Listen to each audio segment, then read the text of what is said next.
Where light pollution has been kept at bay, the night sky becomes a canvas of stars, planets, and the Milky Way. It's something that most people in our modern world don't even realize they're missing. Now, as a delegate to Dark Sky International, I had the privilege of contributing a nomination letter to help move the certification process forward for Beaver Island. I can honestly say that was one of the proudest letters I've ever written, because the passion and dedication of this community made it clear that Beaver Island was more than deserving of the honor. I'm incredibly proud to have been a small part of this journey, to have seen firsthand the commitment to preserving these night skies. Unfortunately, I'm unable to join you in person today due to some health issues. Believe me, it's hard to put into words just how disappointed I am not to be standing there with all of you. This is a moment I've looked forward to, and it means so much to me to know that the efforts of this remarkable community have paid off in such a significant way. Though I'm not physically present, my heart is very much with you all celebrating this milestone. The journey to certification wasn't easy. The perseverance it took, well, that's something deeply embedded in Beaver Island's heritage. With strong Irish roots, the community here knows a thing or two about resilience. Like the Irish, you face challenges with grit, determination, and maybe just a little bit of stubbornness. I imagine there might have been a few moments during those late night meetings when someone said, "We didn't come this far only to come this far." Yeah, that's right. And just like that, you carried on, protecting these skies with the same fortitude that has long defined the spirit of Beaver Island. From getting support from residents and businesses to coordinating public outreach and researching light pollution ordinances, the road was long, but you never wavered. Instead, you all worked tirelessly to ensure that the skies over the sanctuary would remain dark, not just for stargazers, but for the planet as a whole. And let's not forget the individuals who helped make this dream a reality, from conservationists to local leaders and volunteers. The dedication involved in getting to this point is truly outstanding and astounding. I'm sure many of you know far more about the nuances of light pollution and outdoor lighting than you ever expected. It might not sound glamorous, but it's what brilliance demands. This designation reflects the hard work that's been done, but it's also a reminder of the responsibility that lies ahead. The certification is not just an achievement, it's a call to continue protecting these dark skies. And while it's tempting to say our skies are darker than yours, when you leave the island, let's remember that maintaining the sanctuary will require the same level of commitment in the years to come. So, to the Beaver Island community, congratulations on this monumental achievement. You've not only safeguarded your night skies, but you've also set an inspiring example for the rest of Michigan and beyond. I'm honored to have played a small part in this effort, and I look forward to seeing the legacy of your hard work live on for many years to come. Thank you, and may we continue to look up in wonder at the beauty of the universe. Clear skies.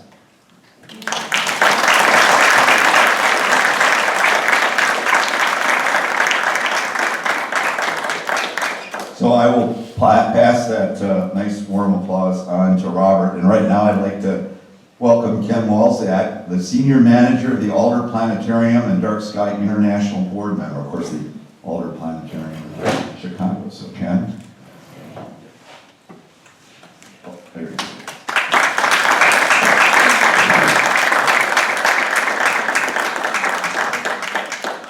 How's that working? Yeah. It's working. There we go. Really funny. Yeah. Unplug it and plug it back in. So yeah, thank you all for inviting me to this, and I think I want to put into context how monumental what you guys have done here in Beaver Island is by giving you a little story about the process we went through in Chicago. So I'm from Chicago. I work at the Adler Planetarium, which is this little dot right out in the lake. So looking way, way, way north and west, we can almost see where you are. Nothing much in our way. But on our side, we actually have a lot of light. And if any of you have ever been there, you probably know. But we wanted to carve out a little bit of something to show that it can be done. So this little green outline there is an area that after about 2 years of work, so you guys 4 years of work, geez. 2 years of work, engaging actually, oops, that's wrong way. At least it's working. So I work with high school students a lot, students that get involved in understanding what it means about doing science and actually researching and making a difference in the world. So for 2 years of work, they actually went to that area that you saw outlined in green to collect kind of readings that you had to do, but we didn't have to be as dark as you are. We could never be that dark in our night skies. But there's a special, a relatively new designation that Dark Sky International created. It's called an urban night sky place. That's because it shouldn't be just a rare thing that anybody, of any age, has a chance to see a beautiful night and a beautiful starry sky. So this is a designation. It's, let's just say, it's the least difficult tier to hit. It's really just about, can you preserve a night in a location to share with others? So what's really important about it, this is a satellite image of that area that we got designated as an urban night sky place. And like I said, in 2021, we got our designation. And to date, it's still the world's largest urban night sky place. And we're so proud of it because, like I said, it was our students that really had a hand in making it happen. And this is all about context. And the reason why I'm telling you all this is because this is our best location. And you see there's even a zipper of light coming through. In fact, that's a state-controlled road that we couldn't get the light changed, but we're doing it. There are actually 300 lights visible in this satellite image at night from our Palos Preserves Urban Night Sky Place, which is probably more than could be seen from the satellite of your entire island. Now, context. Remember, context. So in this case, this is our Urban Night Sky Place, and this is the context. Kind of a difference, right? Urban Night Sky Places are really just to show that you can actually have a location that is not lit in a way that is irresponsible and it actually damages the environment and does not provide nocturnal animals or human health the chance to thrive and survive. Yeah, you wouldn't want to do that, would you? So in this case, what we've shown with this designation, this Urban Night Sky Place designation, is that you can actually have a location even near a very urban environment that has no lights. Now, you can see beautiful images from your island. That maybe has the Milky Way from horizon to horizon. Well, we're not going to get that. But you know what? One of the things that just like tugs my heartstrings, we take our students to this area that are all easy born and bred, lights all around, and we take them there and go at night, and they say, "Hey, wow, I don't have lights shining in my face." This is not unusual for you all, but you'd be surprised at how often we don't have the chance to have that experience anymore. Cynthia asked a question earlier, raise your hand if you've ever seen the Milky Way at night, and I would say at least, 50% of you all did? My general rule of thumb is if you're under the age of 40 in Chicago, you're not going to raise your hand. Just because, if I have a class of 20 teenagers from Chicago, maybe one of them, because maybe they went on vacation to see a relative or something like that, might have a chance to raise their hand. It is becoming a rarer and rarer thing. In fact, so one of our students that actually went out to the Palos Preserve said, went back home and said, Mom, we went to this place where there's no streetlights. And Mom said, you must be lying to me. There's no such thing as a place without streetlights. Wow, we got to win this battle. And that's where you all come in. Because this is a map of the United States using satellite data to figure out how bright your night sky is.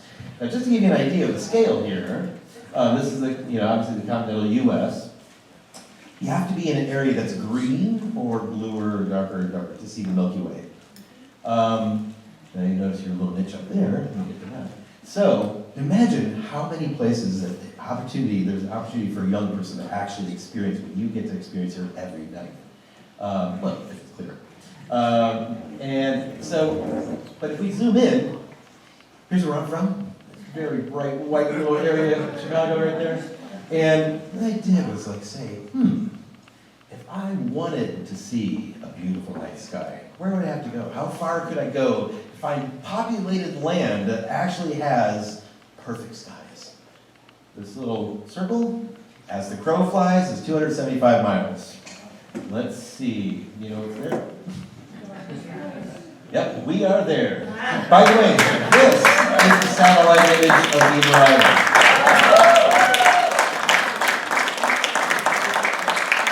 The fact that it doesn't show up at night from space is an accomplishment beyond compare. Now, I'm a pretty extemporaneous speaker. I usually don't go for notes and things like that, but I realized that this occasion called for something very special. So I wrote a brief letter that I'm going to have a framed copy that I can give you guys as well. Because I am actually a board member of Dark Sky International, and you know, this is so important to us. Every success like this, and seeing all of you so concerned about this, and saying so proud as well, is just just warms my heart, because that's what we're here for. And then also for all the students that I work with that just don't have a chance to be in a world like this. So I have a brief statement I just wanted to share with you all. Yes. So to the people of Beaver Island, for the vast majority of Americans, the experience of a night sky strewn with stars is no longer part of their lived experience. As years go by, we are becoming increasingly removed from the true nature and awe of the night and our connection with the universe, which has been part of our collective experience from time immemorial. Throughout millennia and for every culture on Earth, the night sky has been the one shared book on which all our stories were written, and we hoped and believed it could never disappear. And more than just with our stories, or more than just the stars, we've come to learn how vital natural dark nights are to the health and well-being of nearly every living thing on Earth, including ourselves. So courageous champions of the night are needed now more than ever, and to protect the endless vistas of stars above our heads, as well as the living world beneath our feet, for today and for all generations to come. For these and so many more reasons, earning the prestigious certification from Dark Sky International for the Beaver Island Dark Sky Sanctuary is such a meaningful and important accomplishment.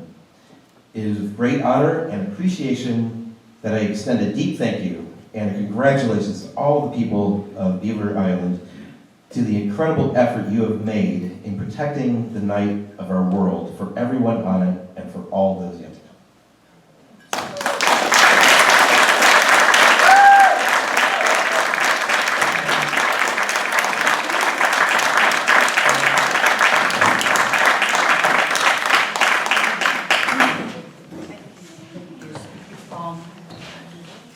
I didn't know I was going to have to come up and say something after Ken made me cry.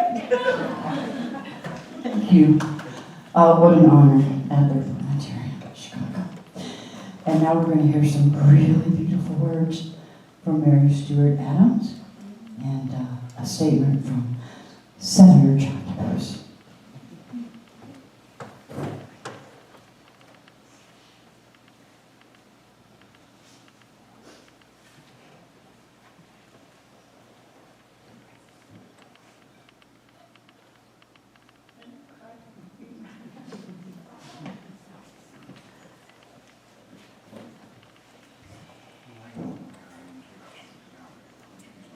Hello, Beaver Island.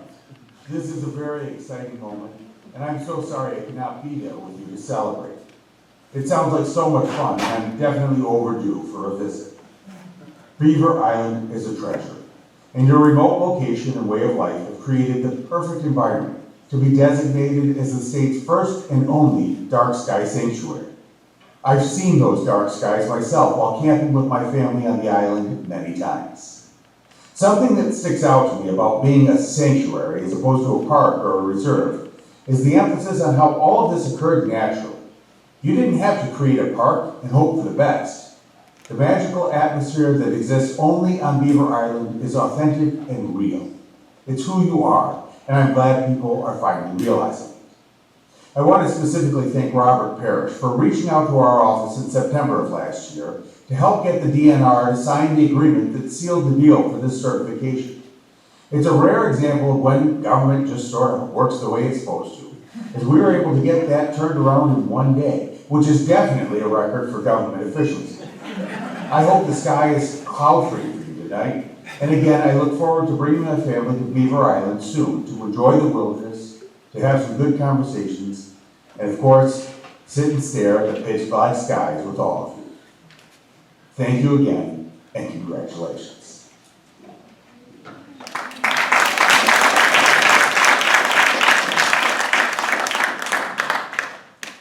Each year, the full moon closest to autumn equinox enjoys the distinction of being harvest moon, and that happens this week on Wednesday, September 17th. The moon will rival the sun for a few dramatic moments at the horizon both Monday and Tuesday evenings, making ready to be the dominant light in our sky after equinox happens next week. So with it comes the question, what is my harvest this year? I'm Mary Stuart Adams, and this is the Storyteller's Night Sky. In northern Michigan, a yield of stars is coming in with the harvest this season out on Beaver Island, where, after several years of dedicated effort, a terrific task force of islanders was able to achieve rare international dark sky sanctuary status for the State Wildlife Research Area, nearly 10,000 acres of island land that rests beautifully beneath a blanket of exceptionally starry skies. The Dark Sky Association International has several different categories for designating protected night skies, and while the state of Michigan has 3 international dark sky parks, Beaver Island is the only international dark sky sanctuary. So what's the difference?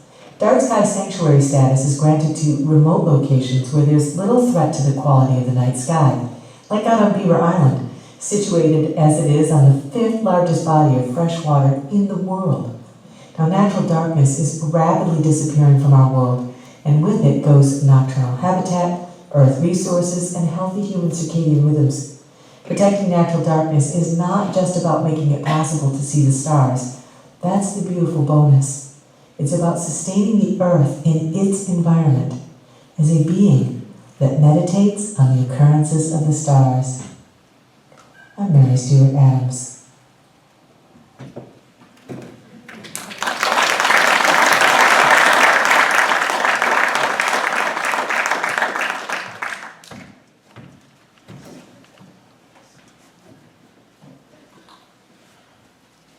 Hello, everyone. For those of you who don't know me, my name is Markey, and I'm with the Beaver Island Dark Sky Project, which we now should be able to call Dark Sky Beaver Island. Now, I've been tasked with making sure all the thank yous occurred, and also make the closing remarks. But if you would bear with me, I'm going to make an effort to give a short history of how this came about, just a little bit. And then I'll do a note from Dark Sky Beaver Island to you all. It all started for me back in the 80s with just a group of friends hanging out under the night sky. And every August we would have a Perseid meteor star party. Now this is casual and informal. It wasn't really organized and all that much. And we would wind up doing it in different areas all around the island. Like in the parking lot of Donegal Bay. You can imagine 30, 40 people all laying down in the dark looking up at the sky 40 years ago, 35 years ago. So dark that we had no idea who we're talking to. And also on Barney's Lake, the old campsite now, it's a natural wildlife area. It's a Little Travis Conservancy, but back then it was a trespass campsite. And the campsite, of course, has trees overhead, but we take the canoes out into the lake. And you imagine 2:30 in the morning with all these meteors coming down on us and making sure we didn't bang the side of the canoe with our paddles. And also the Gull Harbor, we went to Gull Harbor many times. We also, people's private property was their property, we have a bonfire. And even once on Walczak Airport, on the track, on the road by the hangars. And of course, just casual, it's no big deal. But then around 10 years ago or so, we heard about Headlands International Dark Sky Park. And Frank Sully and Dickie McAvoy and me, we started thinking, well, they have a park. It's gotta be at least dark as they are, and if not darker. But this is, back and forth over a few years, and we were able to handle it, and no big deal. But then in 2018, an aurora borealis happening, where Frank and I were out at the hayfield on East Side Drive, which is private property, so it's a secret location. We had a aurora borealis manifestation, a kind with a picket fence, and just overwhelmingly beautiful. At that time, Cynthia was at the lodge looking out over the sky, so we said, we got to do something about this. Let's do it. So all that winter, we're talking it up back and forth, and when it came to the spring of 2019, Pam Grasnick asked me to do a presentation right here on this stage, which I did. And we had such a reception that the Be Around Dark Sky project was born that day. And over that summer and in fall, the ad hoc committee came up, and that was with the people that Kevin introduced earlier. It was, Cynthia, Pam Grasnick, Kevin Boyle, and Paul Cole of the Chamber of Commerce. And we figured out that we had to deal with the International Dark Sky Association, which is what it was called then. We had to fill out an application, and we had to pick which kind of park we want to have. Well, park doesn't quite fit. Neither did conservancy, neither did community, but sanctuary down the island could fit exactly what we needed to do. And then at that time, Chris Lyle and I worked on the outline of the sanctuary that we picked, right? And that's essentially it right there. Nice. And that's where there are no lights, no power. It is international, and it's dark. It's really dark. But over that spring, and so Cynthia started working on the application. And let me tell you, Dark Sky International, and IGA in those days, they made you run through hoops, back and forth. Man, fix this, fix that. We need more numbers. And so I was tasked with sky quality meter numbers, and which I dutifully recorded, but I also went around the island identifying different locations. And eventually we have a rough draft of the guide map out in the lobby, and we're working on a much more advanced and colorful looking one. And hopefully, because we do have around the island many dark sky locations that are on public-private and accessible to people at any time. But I have found in my research that anywhere around the island, you step outside your door, you turn out all your lights, you are in a world-class dark sky right there.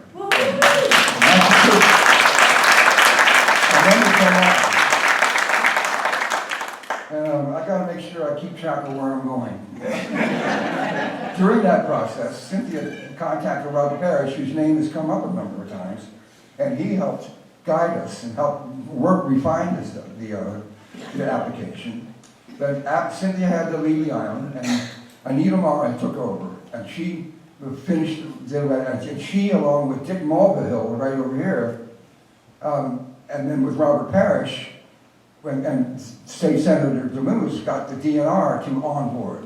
And once the DNR was on board, Dark Sky International actually believed that we were serious, that we really meant it.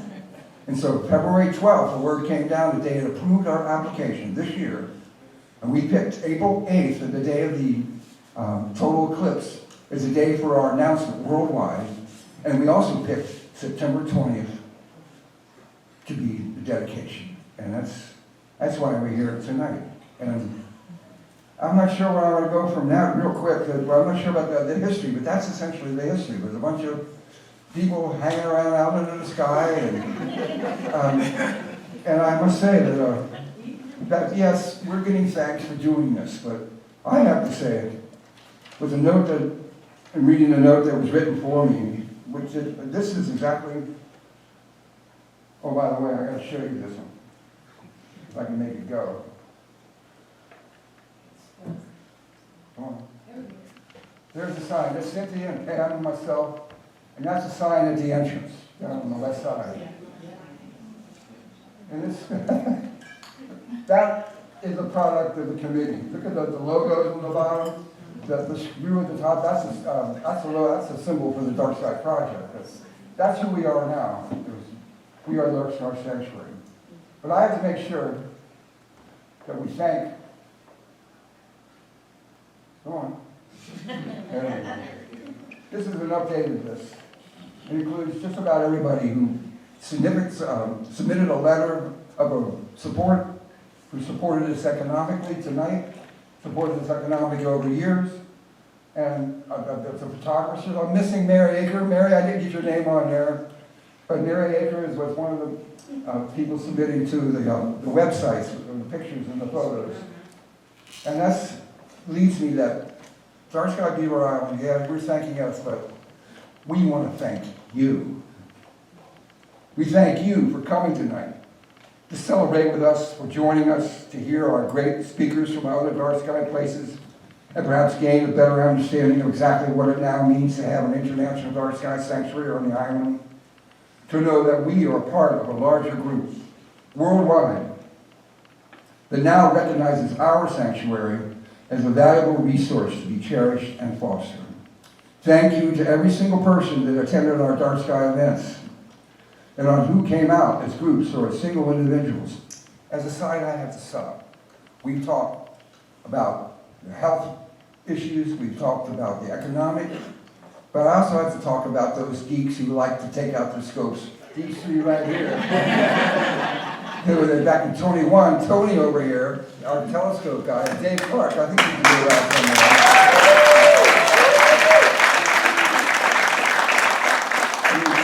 We have multiple events every summer, usually around the new moon. So new moon's the darkest time of the year, and it also gives the best sky quality meter readings. So I had to take that interlude real quick to make sure that the geeks got spoken up today. Because I'm in the middle somewhere. I'm a geek, but I don't have the telescopes there, but I've been there. We thank you for becoming a part of this movement and recognizing the issue at hand, the importance of our presence in the world, and the critical need to address the growth of light pollution.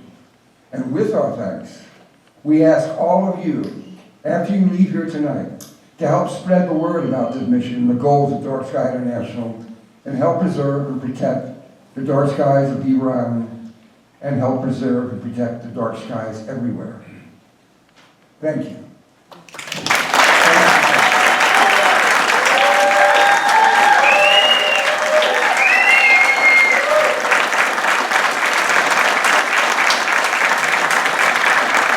One more item. Cynthia has a poem.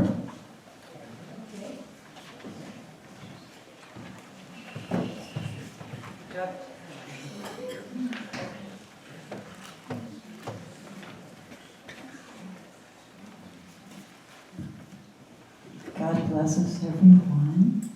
And please put some money in the bucket. The last woman in the 1800s who said the stars were divine was burned at the stake.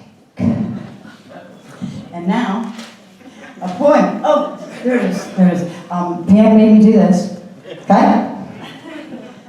Wondrous dark skies. I just wondered, under dark skies, so gray, yet so blue. If you wondered under those skies and wondered if I knew, I wondered if you knew the sky could turn so many dark shades of blue and somehow glow sky blue pink. And I wondered if you could think that the sky was magic in so many ways, so different, these skies, and how they amaze in colors of glorious shades and hues. I wondered if you had heard the news. Dark skies are not black. They shimmer, they roll, from rose to lavender, and yellow to gold. Aquamint green, seen only high in the clouds. And clouds are not white, that's just a storybook cloud that we all heard about, along with Twinkle Little Star, as if there was only one. Up there is beauty and star life and grace. Ah, look up. It's right in your face. It's not black, nor scary, nor to be thought about in fear. It's up there for you to look at, to love, and to revere. God and Goddess save the skies, and the dark filled with light, celestial, brilliant, such delight. Ah, I was just wondering anyway, could you turn off the light?